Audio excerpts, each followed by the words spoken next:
Hi అండి, నమస్తే. Welcome to జున్ను వ్లాగ్స్. ఈరోజైతే తోటలోకి అయితే వెళ్ళాను. కొన్ని బెండకాయలు అయితే కోసుకొచ్చానండి. అలాగే జామకాయలు కూడా కనిపించినాయి, అవి కూడా కోసుకొచ్చాను. చూడండి, చిన్న చెట్టుకి ఎన్ని కాయలు ఉన్నాయో. ఈరోజు జామకాయలు తినాలనిపించింది. ఒక 3 జామకాయలు అయితే కోసుకొచ్చాను.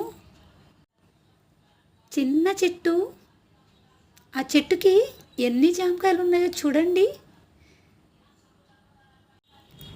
బయటకున్న జామకాయలు ఎందుకో టేస్ట్ అనిపించదు.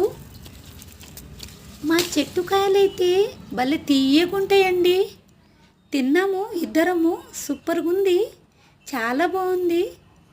బెండకాయలు అయితే సుమారు కేజీ వరకు అయితే వెళ్ళాయండి. నా వీడియో నచ్చితే లైక్ చేయండి, షేర్ చేయండి, సబ్స్క్రైబ్